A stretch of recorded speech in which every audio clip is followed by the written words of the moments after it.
आपको संसार चाहिए, S = S, कर ही नहीं सकते। यानी मजदूरों से कोई मिलने वाला ही नहीं, कोई बोलने वाला नहीं, कोई रिश्तेदारी करने वाला नहीं, कोई रिलेशन करने वाला है ही नहीं। वो इसी बात पे दुखी है।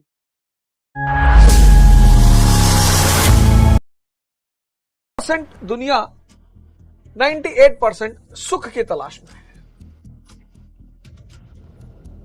जबकि आनंद का वो खजाना है। अब सुख की खासियत क्या है? ये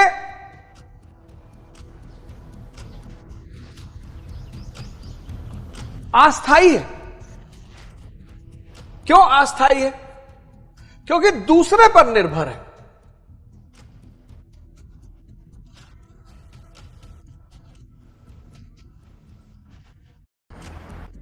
अस्थाई है, दूसरे पर निर्भर है, सीमित है। एक उम्र के बाद वो भी नहीं मिलेगा सुख, और सब सुख की तलाश में है।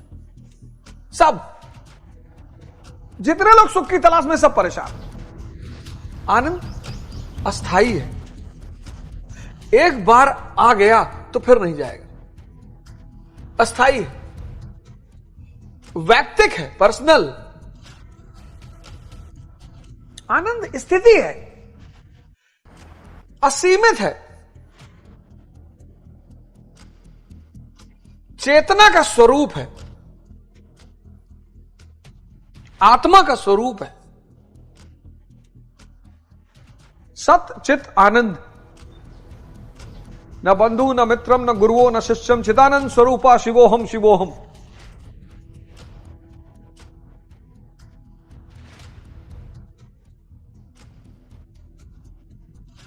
कोई धन, किसी व्यय, किसी खर्च की जरूरत नहीं, नो एक्सपेंडिचर।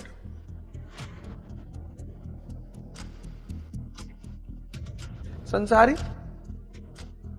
सुख की तलाश में। सीता जी सोने का हिरन देख ली, होता ही नहीं। इसके लिए धन कमाना पड़ता है, इसके लिए ध्यान कमाना पड़ता है। अगर विवेक पैदा हो जाए, दुनिया में सबसे कीमती चीज, सबसे विवेक, ये आत्मा का गुण है। अगर दुनिया में विवेक इंसान के पास पैदा हो गया, आप सीधे देखो, आप में से बहुत सारे लोगों ने ये पिक्चर देखी होगी, 3 इडियट आपने देखा? आप देखो इसको, मूवी में कितनी चुनौतियां इसके सामने आती, कितनी। और दुख और चुनौती में फर्क है।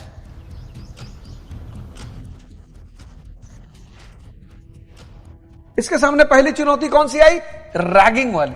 कैसे निपटा इसने, याद करिए उस सीन को। इसके सामने दूसरी चुनौती कौन सी आई?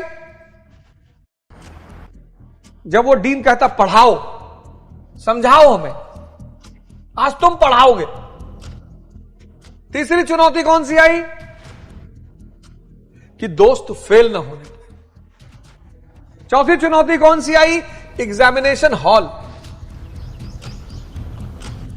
चौथी, पांचवी चुनौती बच्चे की डिलीवरी, और इत्यादि, एटसेट्रा एटसेट्रा एटसेट्रा। और हर चुनौती से यह बाहर निकला। क्यों? क्योंकि विवेक है इसके पास।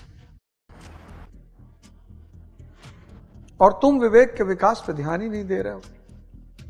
और विवेक एक ही तरीके से पैदा होता है, सेवा करने से। इसलिए आश्रम होते थे, राजा महाराजा अपने बच्चों को भेजते थे कि जाओ झाड़ू लगाओ, पोछा लगाओ, वॉशरूम साफ करो, गुरु का पैर दबाओ। अहम कम होगा, अहम कम होगा, विवेक पैदा होगा। जहां अहम कम होगा वहीं विवेक, और फिर विवेक बन जाएगा रोशनी। विवेक क्या बन जाएगा? रोशनी बन जाएगा, लाइट। और जैसे आप अंधेरे में एंटर करोगे, ये लाइट आपको उस अंधेरे से बाहर निकाल देगी।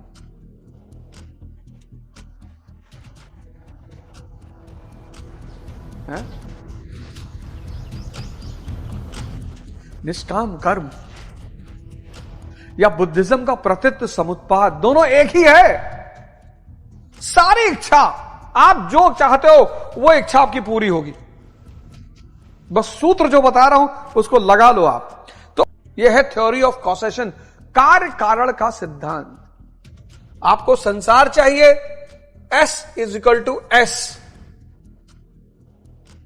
यानी शक्ति = संसार।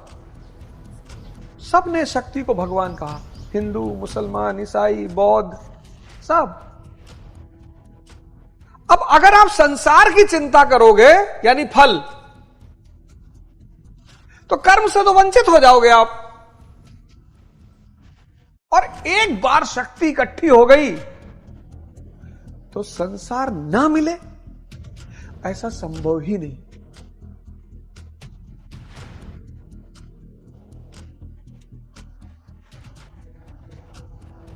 हजार करोड़ रुपए के आप मालिक हो गए और आप कह रहे हैं कि मर्सिडीज नहीं खरीद पाएंगे।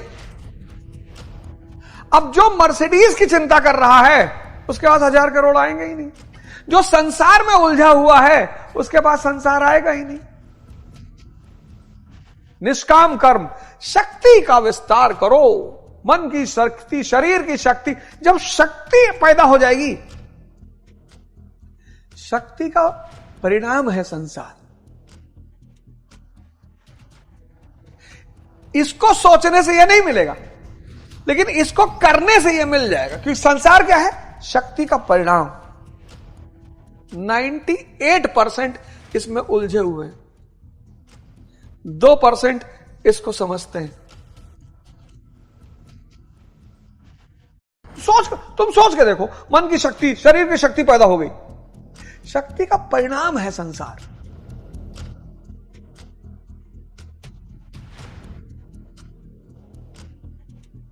विवेक का परिणाम है आनंद।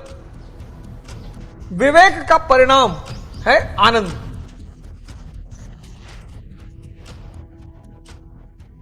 सबसे ज्यादा सुमिरन करने का टाइम किसके पास है पता है? मजदूरों के पास। पर वो कर ही नहीं सकते। मजदूरों से कोई मिलने वाला ही नहीं, कोई बोलने वाला नहीं, कोई रिश्तेदारी करने वाला नहीं, कोई रिलेशन करने वाला है ही नहीं। वो इसी बात पे दुखी है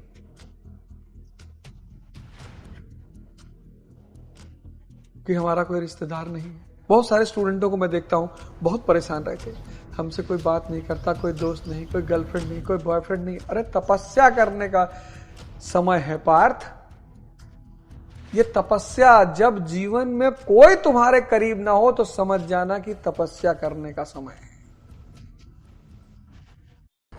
तपने का समय है, गलने का समय है, मिटने का समय है। क्या नाम है वो पैरा ओलंपिक में जो छोटे कद का है, जो भी XYZ नाम बताओ, प्रधानमंत्री ने बैठकर उस आदमी के साथ फोटो खिंचाई। उपलब्धि है उसकी, शक्ति पैदा किया, उपलब्धि लिया। प्रधानमंत्री से कहा मैं आपको कैप पहनाना चाहता हूं।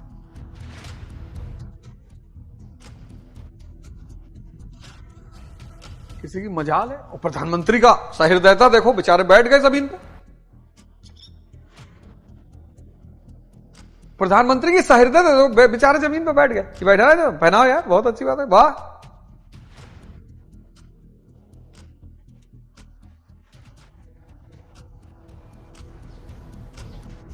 समत्व भाव ही योग कहलाता है। समत्व, ये जो समत्व भाव है ना, समत्व भाव,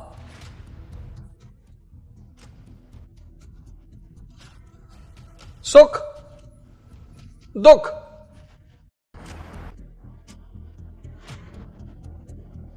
ये दोनों इंटरकनेक्टेड है। जहां सुख है वहां दुख है, लेकिन जहां आनंद है वहां दुख नहीं, क्योंकि आंतरिक दशा है ना। आपकी लोग तारीफ कर रहे हैं, आप फूले नहीं समा रहे हैं, सुख हो रहा है। भाई आज सोशल मीडिया के दौर में जब कोई एक्स्ट्राऑर्डिनरी काम कर रहा है तो लोग उसको चढ़ा दे रहे हैं। वहां भी सब्सक्राइबर खसीट रहे हैं, चढ़ाने में भी। और जब वो चढ़ जा रहा है तो उसको ट्रोल कर रहे हैं, क्योंकि यहां भी सब्सक्राइबर मिल रहे हैं।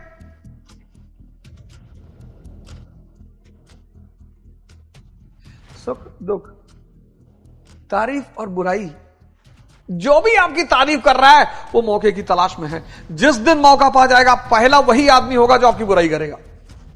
नियम है ये। जो भी आपकी तारीफ कर रहा है आपकी उपलब्धि पर, जिस दिन आप फंसोगे वो सबसे पहला आदमी होगा जो आपकी बुराई करेगा। अरे जानत रहें इनके बारे में, पहले में हम सब जानत रहें, बस कहत नहीं रहें भैया, लेकिन जानत सब रहें। आप बोले ये मेरा डॉबरमैन, इसको कल मैं ब्रेड मक्खन खाया, ये समत्व भाव, ये सब तो बाहरी घटनाएं हैं। एक आदमी आया, बुद्ध के मुंह पे थूक दिया। अब मैं समझ सकता हूं कि उनके ऊपर कोई फर्क नहीं पड़ा होगा, विचार शून्यता उपलब्ध हो गई, मन गायब हो चुका है। ये जो द्वैत है ये मन से जुड़ा हुआ है। द्वैत यानी मन विचार पैदा कर देगा ना, और अद्वैत यानी चेतना। तो बुद्ध के मुंह पे आके थूक दिया, आनंद उठे लगा। बोले और कुछ कहना है भैया? नहीं। हाँ बोले जाओ। फिर दूसरे दिन आया, रोने लगा, कहा बाबूजी गलती हो गई।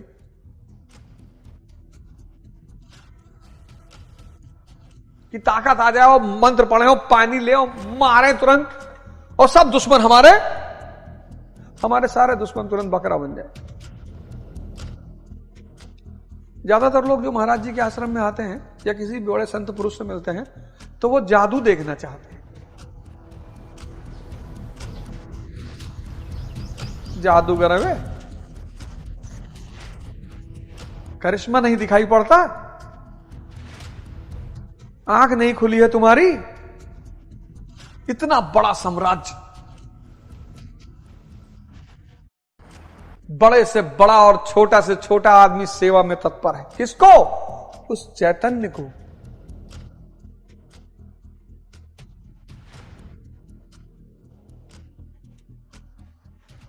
करिश्मा देखो, भगवान को साक्षात देखो। आईजी, डीजीपी, फलाने, मंत्री, डॉक्टर, इंजीनियर, सब बाबूजी। जादू देखने आते कि महाराज जी पानी बरसाए दे, अब भाई जादूगर है, भगवान है। जिनकी आंखें होती हैं वो वही देख पाते हैं। आसक्ति, चेतना सबकी है और किसी की नहीं।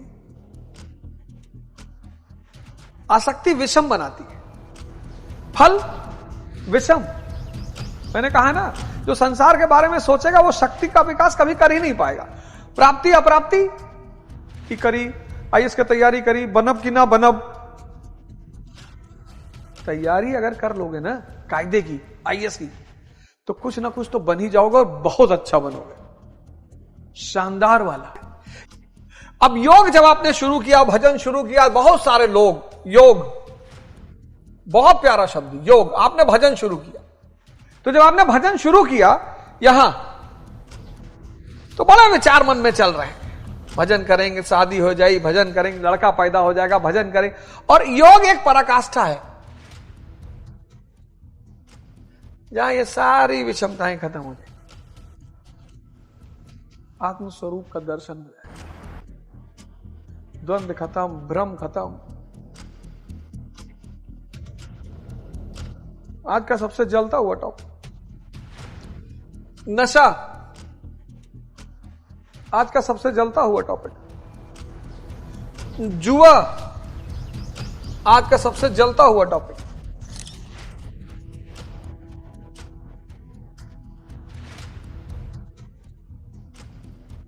Etcetera etcetera etcetera.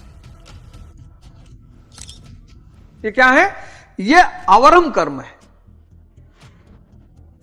संभोग और प्रेम की मैं चर्चा करूंगा। ये सेक्स कहता है शरीर,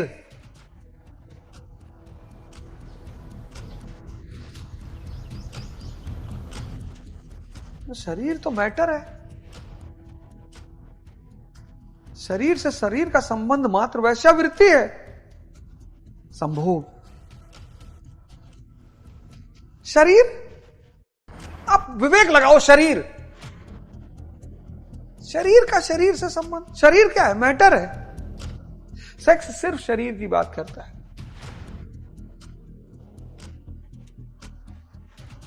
इसीलिए तो लोग शरीर के सौंदर्य को लेकर आज बहुत जागरूक हो गए।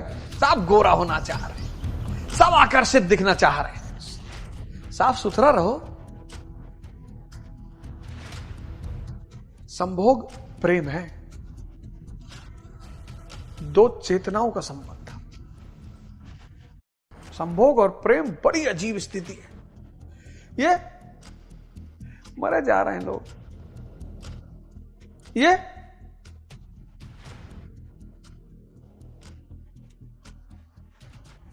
सबसे सरल माध्यम विचार शून्य होने का कुछ समय के लिए, लेकिन पैसा और शरीर दोनों खाए जा रहा है।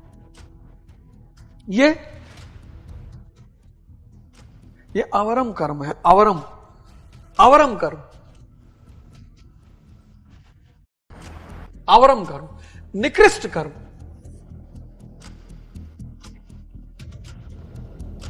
निकृष्ट कर्म।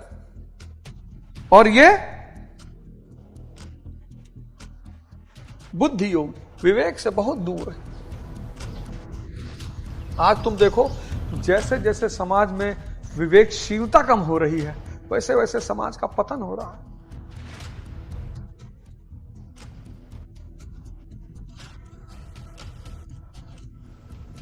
ये देखो, अवरम कर्म। अगर इसमें इतना ही मजा होता तो सबसे खुशी तो वैश्या होती। दिन भर कर रही हो तो रो रही है।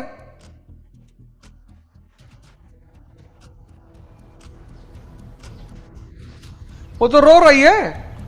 ये साधु संत महात्मा भी कहते ले आओ, प्रसाद है। ये तो बिल गेट्स को बिजनेस करने की जरूरत ही क्या थी? जुआ खेल के अमीर हो जाता।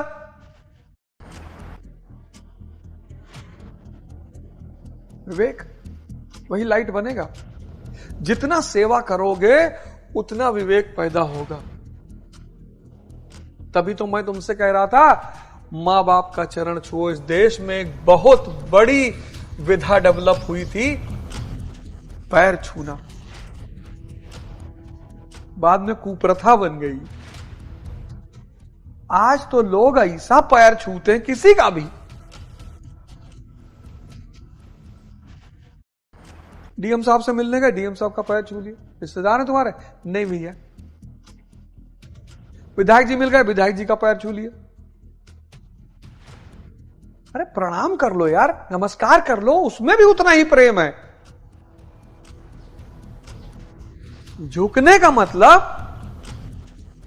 पद देखकर मत झुको। कद, कर्म, भाव।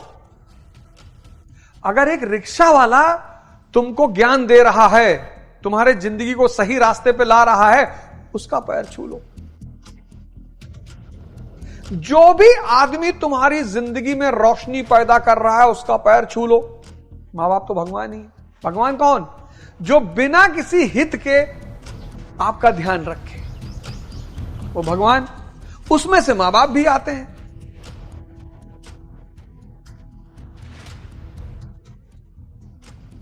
जितना सेवा करोगे उतना विवेक बढ़ता जाएगा। इसलिए जिसको भी दिक्कत हो रही है वो किसी ना किसी आश्रम से जुड़ जाएं, और कोई रास्ता है नहीं। गुरुद्वारे चले जाओ।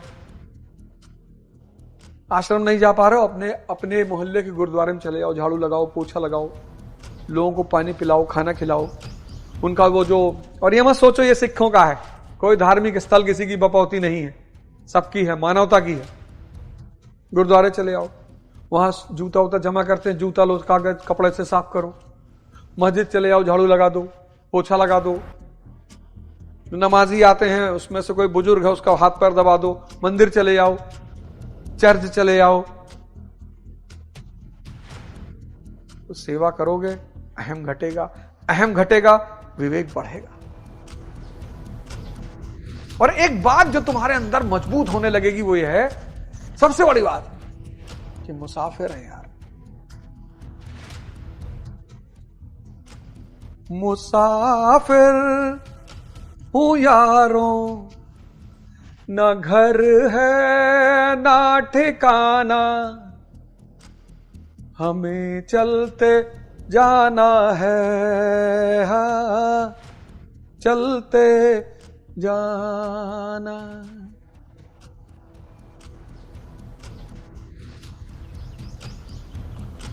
कर्म योग, कर्म करना है, भजन के सिवा कोई रास्ता ही नहीं। योग परमात्मा से मिलन।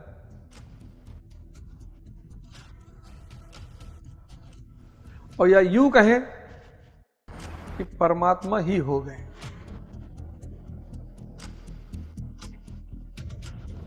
भजन यानी कर्म। और जैसे जैसे वो भजन विकसित होता जाएगा, फल तुम्हारे सामने आता जाएगा, तुम्हें कहने की जरूरत ही नहीं। भजन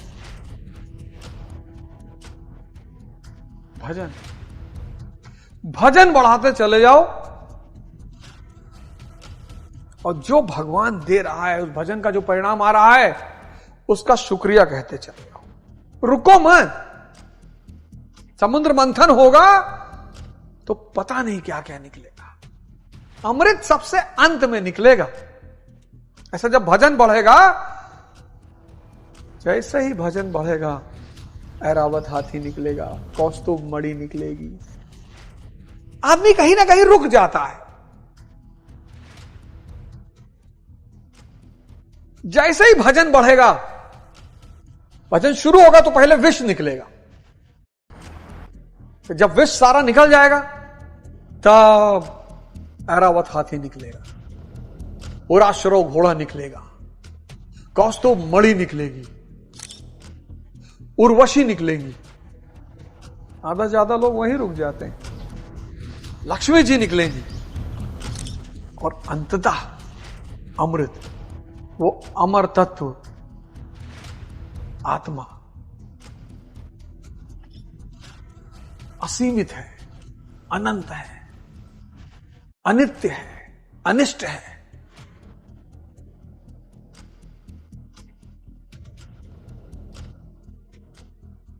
आओ, आप सबको सादर आमंत्रण है। आओ, धर्म के रास्ते पर आओ, धर्म का अध्ययन करो, कृष्ण जैसा गुरु बनाओ। गुरु बहुत जरूरी है।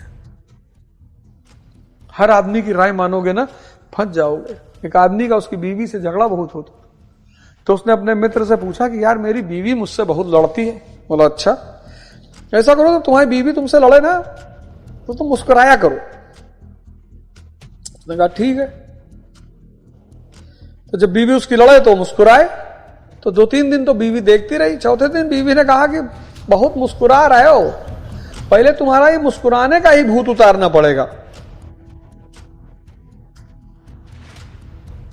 कृष्ण जैसा गुरु बनाओ, जो खुद भगवत्ता को उपलब्ध हो चुका हो, इच्छा विहीन हो चुका हो, असीम हो चुका हो, अनंत हो चुका हो, और उस बड़े से जहाज में अपनी छोटी सी नैया बांध दो ले जाकर कि प्रभु जहां जहां जाओगे तुम्हारे साथ साथ जाएंगे।